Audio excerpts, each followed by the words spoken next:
A bolsa 145 mil pontos, bateu recordes em reais. Em dólar a gente sabe que não bateu ainda, né? Mas enfim, em reais bateu recorde. Tá barato ou não tá? Tá barato ainda. Na verdade, continua barato e vai continuar provavelmente por mais tempo ainda. Bater máxima histórica em real não quer dizer muita coisa, né? 145 mil pontos não quer dizer muita coisa. Quando você abre média de PL, histórico de PL, isso é básico. Você pode abrir no Google aí agora, digita lá PL Bolsa Brasileira, PL Bov, e faz a mesma coisa que os Estados Unidos. Você vai ver que os Estados Unidos está batendo máximas e o Brasil agora está com as máximas também. Só que você olha o PL dos Estados Unidos, também está nas máximas, quase nas máximas, e o PL do Brasil não, está na metade do que era a máxima. Ou seja, aqui a gente ainda tem espaço. O preço não subiu tanto quanto os lucros. Então, se a gente tem gap entre lucro e preço, é questão de tempo para o preço bater o lucro. Por que tem esse gap de preço e lucro? Expectativa futura. Porque a gente tem medo de política fiscal, macroeconomia e tal, então a gente está gerando essas expectativas. Inclusive, né, um ponto que fez a bolsa bater as máximas aqui no Brasil foi justamente a expectativa das novas eleições, que tem aí um candidato forte da direita, que é mais pró-mercado e tal, enfim. Aliás, toda semana faz preço, né? Aí tudo faz preço. O Infomani coloca lá, Tarcísio vai entrar na candidatura. A bolsa sobe. Tarcísio vai ficar em São Paulo. A bolsa cai. Loucura, né, Por isso que saiu esse meme do Tarcísio Trade. Até complementando o que você tá falando, e queria sua opinião, Léo. O que tá acontecendo? Porque se a gente olhar o número de investidores, nós estamos vendo muito brasileiro sair da bolsa e muito estrangeiro vir para a bolsa. E é isso que, na minha opinião, vem segurando a bolsa na casa dos 140 mil pontos. Sim. Né? Tá variando aí 140, 145. Mas a gente vê uma entrada de fluxo estrangeiro muito grande nos últimos meses. Mas o brasileiro em si saindo, o que tá acontecendo? Eu acho que a única resposta para aí, cara, é conhecimento. Eu acho que a maior parte dessa resposta é conhecimento. Por quê?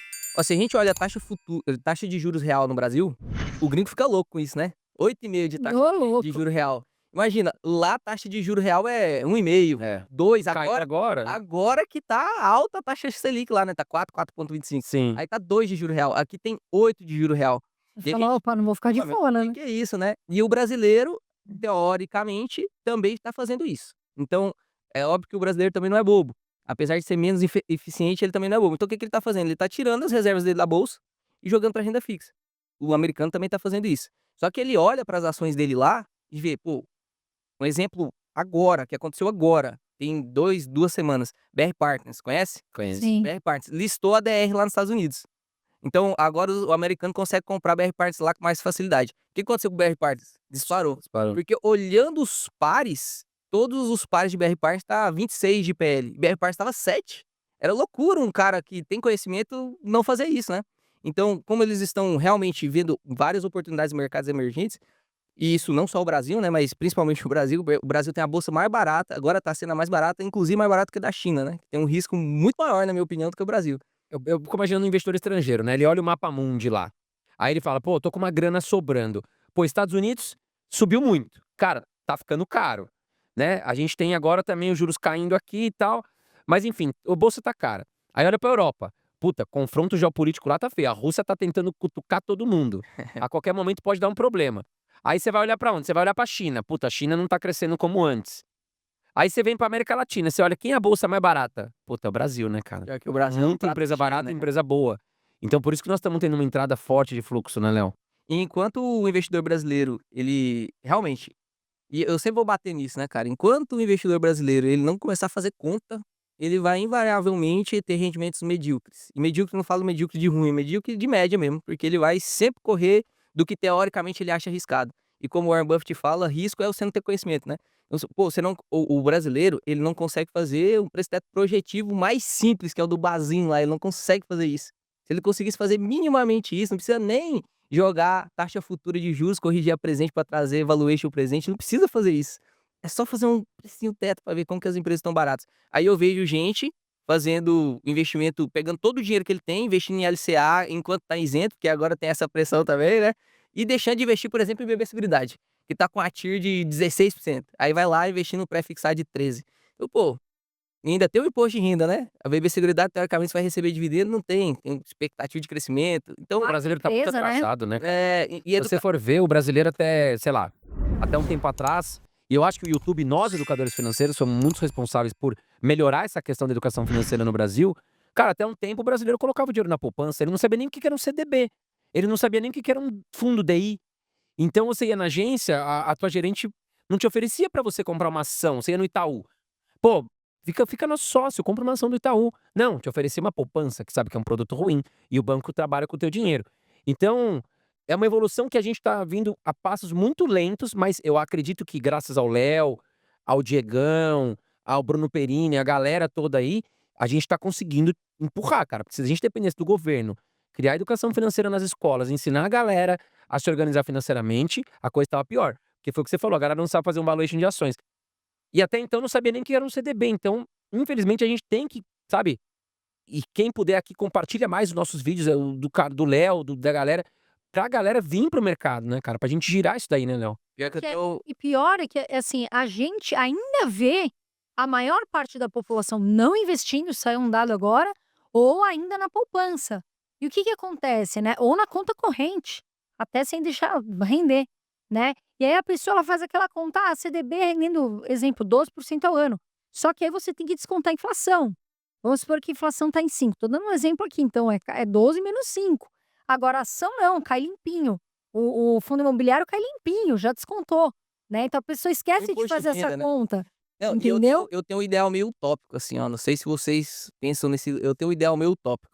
Um dia, quando a geração de dividendos crescer bastante, vamos tirar uma parte do caixa da geração de dividendos para colocar educação financeira nas escolas, principalmente as públicas. E eu sei que ninguém vai pagar por isso, o governo, se depender do governo, vai demorar muito. Então, o meu intuito é justamente fazer isso de maneira gratuita pra galera, porque senão a gente não vai conseguir atingir. Mas tentar colocar. Pô, a gente não sai. Porque a Carol, a gente tá falando, a galera deixando a poupança, deixando CDB, não sabe fazer valor de ação. Só que isso aqui, o cara já tá muito à frente do brasileiro, se ele deixa.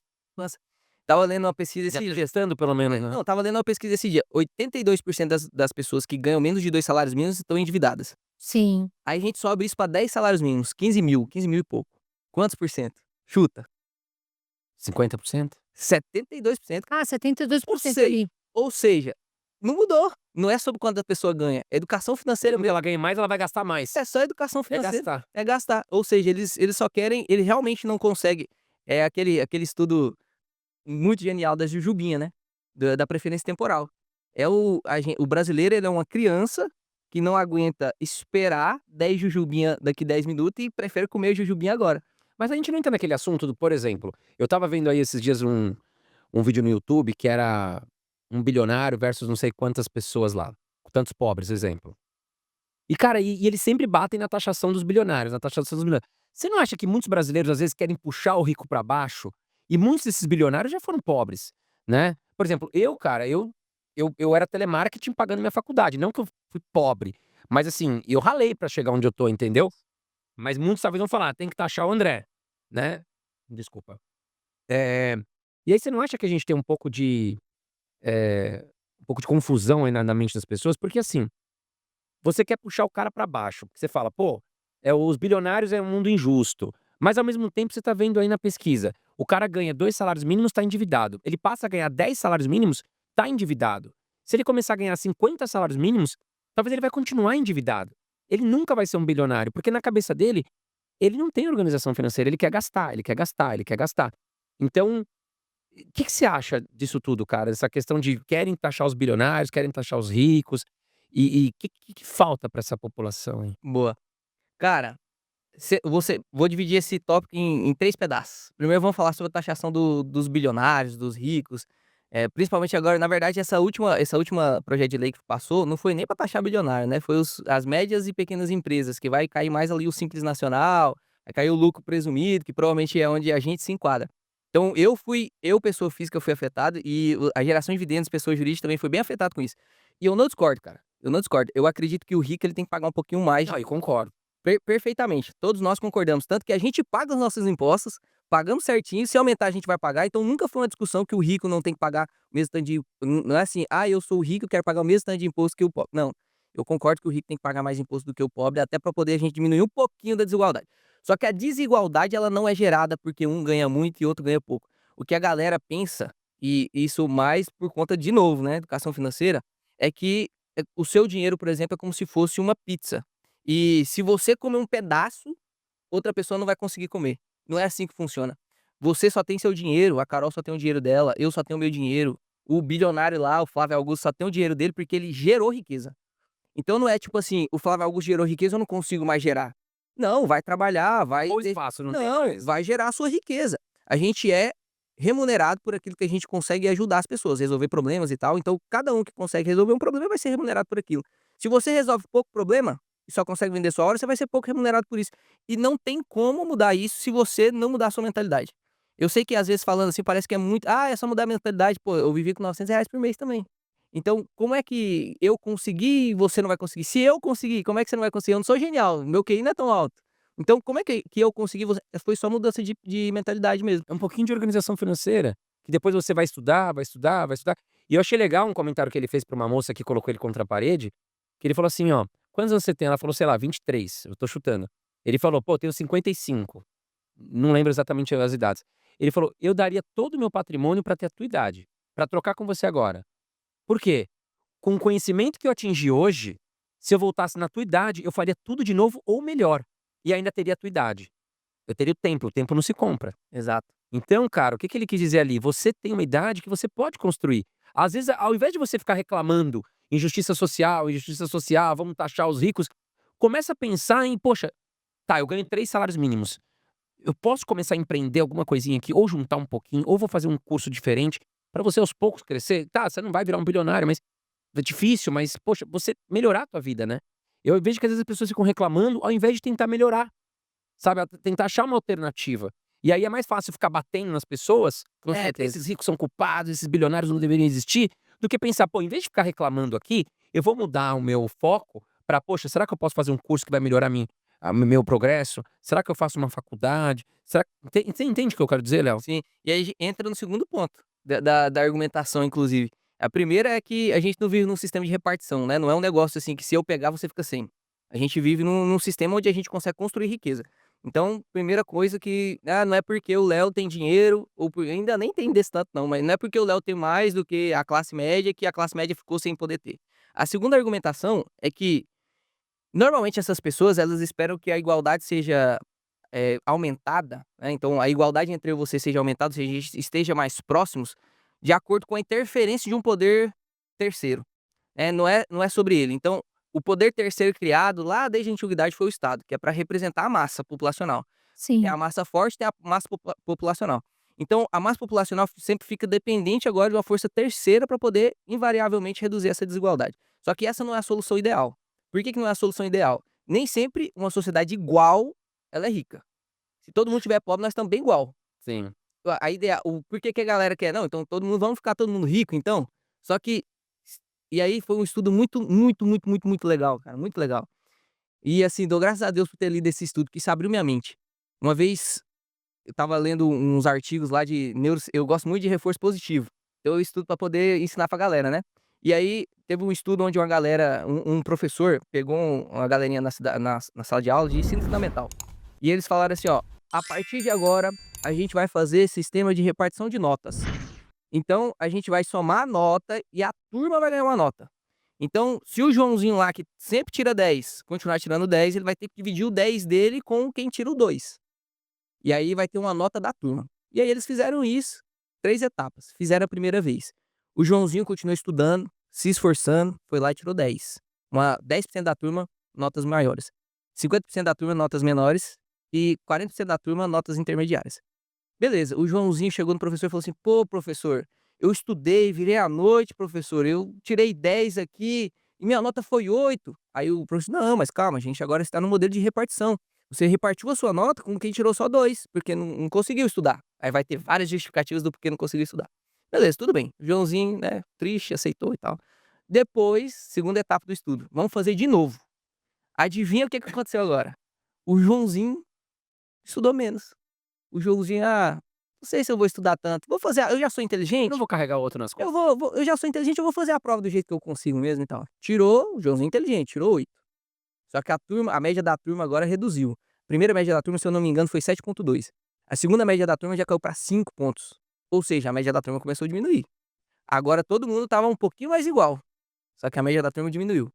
E o terceiro estudo, a média da turma bateu 4,2, porque ninguém mais queria estudar.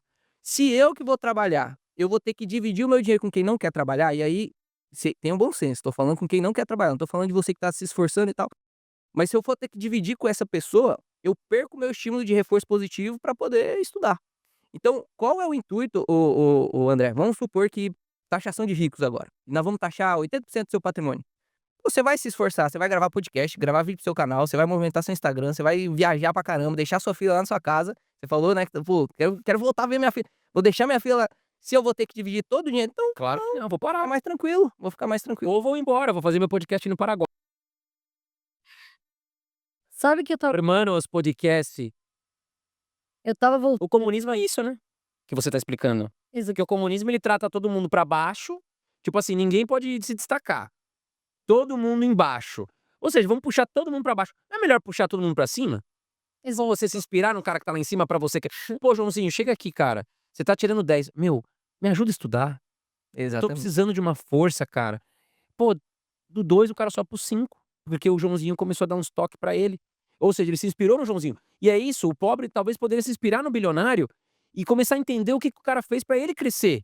Mas não puxar o cara pra baixo, que é o que o comunismo prega. Na minha opinião. Já entrevistei aqui Jones Manuel, outras pessoas, o Elias Jabbour, que é uma pessoa muito inteligente. Até queria saber sua opinião sobre comunismo. Porque, cara, a gente tá vendo muitos influenciadores se destacando aí falando de comunismo. A galera mais jovem tá comprando um pouco a ideia aí, ou comprando até bastante.